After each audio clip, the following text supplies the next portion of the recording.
Yes, I'm your host, Uncle Chet, also known as Punish, also known as a work in progress. Yeah, everybody's grateful today. Is everybody grateful? That's right, the word for today is grateful. I woke up this morning very grateful. Positive attitude, increasing my vibrations and getting into synchronicity with the planet. Something that we all got to do. Very healthy.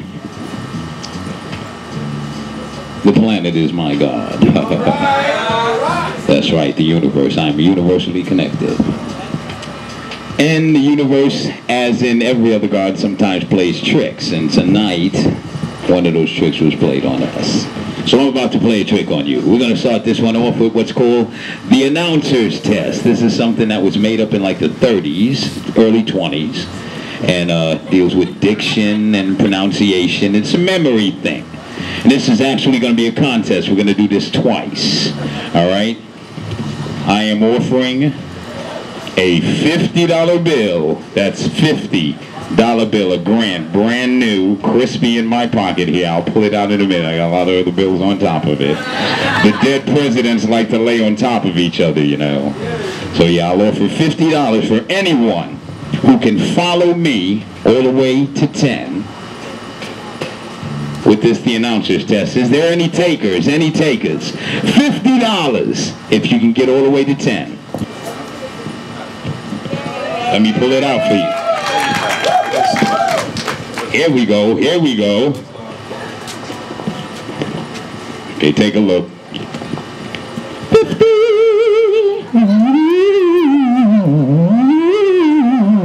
We also do comedy here. So. Are you ready? Got majestical lips. And who do we have here? Introduce yourself, young man. David Kincaid. That's David Kincaid. Let's hear it for David Kincaid, everybody. Give him a round of applause. Send him plenty of positive energy here. Okay? Are you ready, David? All right. Are you ready? Okay. Repeat after me. One hen. One hen. One hen, two ducks. One hen, two ducks. One hen, two ducks, three squawking geese. One hen, two ducks, three squawking geese. One hen, two ducks, three squawking geese, four corpulent porpoises. One hen, two ducks, three squawking geese, four... Yeah. There we go. Made it all the way to 4. Let's hear it for the brother here. One more time, McKnight. You want to try? I tell you what. I'm being generous tonight. We'll do it one more time. Are you ready? Okay, repeat after me. One hen. One hen. One hen, two ducks. One hen, two ducks. One hen, two ducks, three squawking geese. One hen, two ducks, three squawking geese. One hen, two ducks, three squawking geese, four corpulent porpoises. One hen, two ducks, three squawking geese, four corpulent porpoises. Ah, there we go. One hen, two ducks, three squawking geese, four corpulent porpoises, 5 limerick oysters. One hen, two ducks, three squawking geese, four corpulent porpoises, 5... Wow. This 5 wows. Okay, here we go. Let's have a hand for the brother there. I'll start it off with a poem. This is called A Day in the Life. I spent the last 24 hours as a female. Emotion overpowered logic. Warrior spirit prevailed. Thought not of consequence. Heart drowned out brain. See, a woman is 80% emotion and 20% logic. Emotion is like the ocean. It flows and it ebbs. Women are the mermaids of the ocean. Men drown. I spent the last 24 hours as a female. My heart spoke and my brain listened. Reason found a resting place. Protection at its best. Concern, my number one concern. A man is 80% logic and 20% emotion. Logic is like solid ground, it's steady. If a man thinks more than 20% emotion, he is no longer thinking in the state of a man. I spent the last 24 hours as a female. I flashed bright. My anger knew no bounds. I sought closure. My heart, my heat. I spent the last 24 hours as a female. I nurtured, I taught. I comforted. I remained loyal. I spent the last 24 hours as a female, swimming in emotion. Okay, we're going to bring up to the mic the gorilla from Manila, the African Brother Prophet. Bless, bless, bless. How y'all doing, family? Make some noise. Welcome to Majestical Lips. We do this every third Friday. I am the color of man, the beginning, proud, but treated as a pariah across every ocean, even on my own land. I am that strange and forbidden fruit that has swung like pendulums on southern willow trees on moonless nights. That color that has been feeling the lashes of hate from sun up to sundown for the past 500 years. Yes, that very color that has been forcefully and violently ripped from his mother's bosom, then exiled and displaced throughout the globe. Am I? I am. That color that has been characterized and labeled as uncivilized and savage. That foreboding color, yanked like worthless, colorful weeds, then denied his very existence. I am those damaged petals who are scorned for looking less than beautiful, discarded. Despite those erroneous claims, I am that color that has given birth to the sciences, mathematics, religion, medicine, universities, language, and philosophy. The color of the first architects, surgeons, and scholars, but also that color that is so repulsive that it has been singled out for extermination, the final solution. That color of man, once proud, but now lost and confused so much that it hates itself. The color of shattered dreams where all roads seem to lead to nowhere. For that 3/5 of a color, that always on the front lines color, or that go through the back door color, or you can't eat here color, or you can't walk here color, or you can't learn here color, or you can't live here color, or you can't play here color, or you can't be buried here color.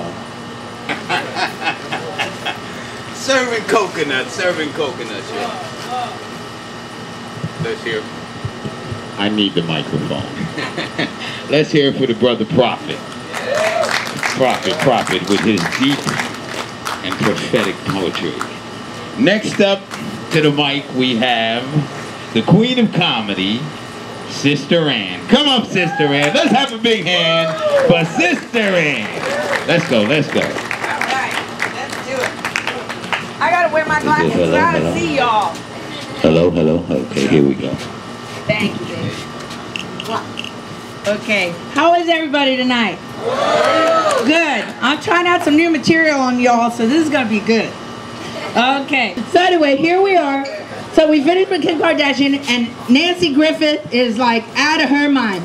She's dropping her drawers in front of national television, showing everybody what she's got done. God knows how much it cost her, I don't care. But anyway, you know, these celebrities, we just have to thank the Lord every day what we have, because what we have is a really good thing. Look at this crowd. Talk about the rainbow.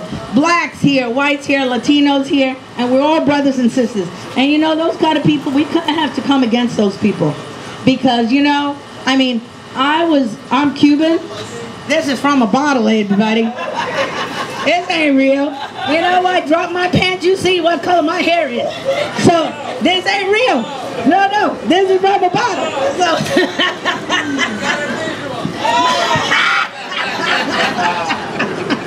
so, you know, we are all alike. We are all alike. You know what? Any Cuban that comes here to this country and says, oh, you know, I'm this and I'm that, we came here with 25 cents. My parents came here and lived in this place in Flagler. The mice ate better than we did. My mother bought a toaster from S&H Green Stamps. She bought this toaster because we wanted toast. She would toast the bread in the oven. In the oven. I'm sorry. This was not high living here. We didn't come here high living. 1961. Miami was nothing. The Jews came here to die. The white people moved out as fast as they could. That's how it was. My poor mother saved her S&H Green Stamps, bought a toaster, and then wouldn't you know, we don't want any toasted bread. My mother said, you're going to eat this damn bread. 3 times a day if I have to feed it to you myself. And so that is the way it was. All of us, you know what, ladies and gentlemen, all of us came here on a boat. All of us, all of us. Either we were swimming, we were floating, but we were getting the hell out of wherever we were because it was better here, you know. So people need to get over all of this. You know, I'm in the government now. You were getting a $100 check from the Catholic charity, so you get the hell out of here because there were no jobs here. And the crackers were going to get you because you were taking their job. So, so in the beginning, everybody was a milkman or whatever, cleaning the streets, cleaning the toilet. My father ran into this man that was one of the most amazing surgeons in Havana at the Fontainebleau Hotel, cleaning toilets. Have a good night. There you go, thank you. Annie, that's Annie, Queen Annie. Let's hear it for Queen Annie. And her comedy is very in today and here, like real. Okay, next up, we're going to do a little special thing. We have a steel band playing.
Where's the sign? I used to be a ballet dancer, and I did it because I didn't have to talk. You know, I'm really bad at talking. And I gotta check my shorts. Thank God I'm not going commando tonight. Anyway, TMI. You know, when I worked to the Franchise Tax Board, I got a promotion, and they gave me a big gold star with a big, I was such an idiot. It said TMI engraved on it, and I said, what the fuck is that? They said, too much information! Because I would say everything to everybody. Anyway, I was gonna keep this short, right? Okay. And everybody's talking about the ladies, and all of the women here are like so freaking beautiful. Everybody is so freaking beautiful here. But unfortunately for me, I got on this swing one time and I swung and I fell over onto the other side of the fence.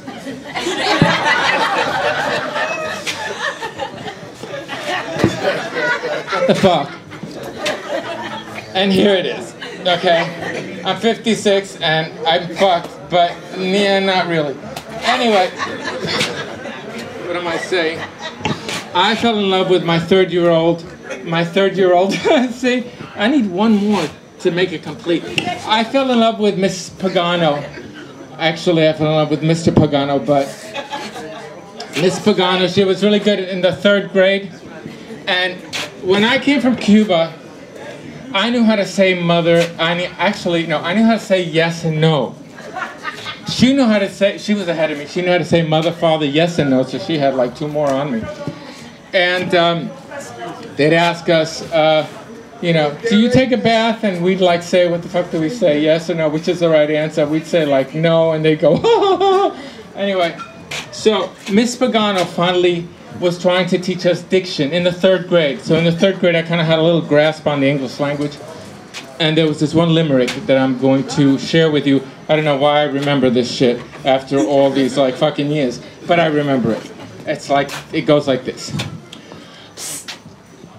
Oh my God, she's gonna fuck me real good. No, I'm No, she's not! She's my sister. Oh no, and we're Catholic, holy fuck. Sorry, I really don't do this profanity, so anyway, here we go. A tutor who tooted the flute tried to teach 2 young tutors to toot. Said the two to the tutor, is it harder to toot? Or to tutor 2 tutors to toot? And that's how I learned how to toot. Another one she showed us was, oh, I keep thinking of Hitler. Another one she showed us was this like contradictory long thing. It's not really long, but I won't bore you much longer. So like, just stay with me. Please don't throw anything. You know, this is a Calvin Klein. It goes like this. It says, one bright morning in the middle of the night, 2 dead boys came out to fight. One was blind and the other couldn't see, and they both chose the devil for the referee. Back to back they faced each other, chose their swords and shot one another. A deaf policeman heard the noise and came to shoot the 2 dead boys. And if you don't believe me, ask the old blind man, he saw it too. And ladies and gentlemen, that's like all I've got. So, thank you very much. See, I'm from the tip of the panhandle. A manhandle, average rappers at gambles. They fly by doing what they can't do. Call and they hour of need. All I got in this world is my flow, my fame, and my chick. I try to hold them all close, but it's hard to keep a grip. If I take a wrong step, could get left lifeless. So my vocals dance in the pocket like a mic. Vic soulful riffs, bass licks, help me carve my niche. Hard enough to crush diamonds when I spit. Not getting caught up in the midst of the glamour and glitz of V8 transmissions and fake tits or wits. Bottles up from the southernmost tip. I pack light, knowing life's a trip. I'm out to take what you got to give, but nigga, keep them empty promises with your Hollywood talk. My speech is provocative, don't slip your knees to watch your lip. I keep it poppin', nigga, I keep it poppin', baby, right from the pocket. So I keep it poppin' in the pocket. See, in this world of materialism and indecision, it's hard to make memories visualize a visionary's vision. Like dirt or oils on the lenses of the retina. Don't notice when frauds set them up. They fall off, fall short, etc. Hollywood talk results and chalk out lines when real niggas get the call. Doofus don't get involved, man. Fuck how you grind. You're better off getting up, getting out, and getting a job. I'm getting mine. Look at me and my fam. Doing fine, thriving. More than when they ask you what they do when you respond. Shit, I'm just surviving and getting by, man. Look here, player. I know who I am and quite comfy in my skin. Whatever I ride in, I give a damn what these past 8 half-gay rappers had to say. They little buzz wants none of this half-ton of haze. Son of a rocket launching basket case, you know? This bottle's up from the southernmost tip. I pack light knowing life's a trip. Scissors, I'm out of here. And here we go with Haiti Blue. I love the way she kisses me to awaken me from my meditation. Such an awesome feeling and vibration, her presence alone is a revering inspiration, a genuine manifestation of its own. Right before I open up my eyes, I can feel her lush lips, plus the smell of a natural aroma and scent, and the breeze of her affectionate winds teasing my skin while I'm in my zone. It's on, bearing her everlasting gifts like her warm, enchanting smile. There's nothing like the spontaneity of surprise as she kisses me while going that extra mile. Inebriation sets in. I know by the exact formation of her lips why she misses me. We are there to grow in unison, to harvest bliss. Together we breathe in Secum energy, exhaling with abdominal syncopations, conjuring unseen remedies, excited by these heightened sensations. Greetings with sensuous pecks, we're so live and direct with our cherished bestowment of salutations. I'm talking about being in mass peace, a comforting mental state when absorbing mental conversation in the nude. Our auras are soulfully naked, and it's so cool how we knew we'd be infused, tapped into our telekinetic energies, invoking our spirits as truths, face to face, sitting up in 90-degree angles, not obtuse as we become spiritually laced. We can be in a lotus position, adjacent in proximity. Yeah, right now I'm digging you. Yeah, right now I'm digging the way you're nestled on my lap. I can feel your heartbeat while I'm breathing, exiting, transitioning our missions as we concentrate on multiple dimensional intentions in this time and space. Thus, the way she... And while she drips, I'll take sips of her. Kiss and lick both pair of lips, observe the shaking her hips with each dip of my dick. Passion so tight it would ignite forest fires in the rain. Pleasure and pain coursing through her veins, feeling me in her bloodstream. Placing a birthmark of my existence within her as she creams. Cause I want to be more than what she's used to. More than just a crush. More than a one-night stand. More. Yes, that's what I want. And what she's guaranteed to get, that is, if she ever opens her eyes. Thank you. With those lustful eyes of mine, but rather with my poetic eyes. So I tried, and I was surprised to see such beauty. Not like Holly Berry beautiful, but more like sunrise and sunset. It made me regret not having done it before. As I gazed into her eyes, I saw men by the score who tried to defeat her spirit. Her family and friends screaming, "Give up on love, girl!" But she just wouldn't hear it because she was determined to love again. And that's when she reluctantly let me in. And there was gladness with just a sprinkle of sadness in this.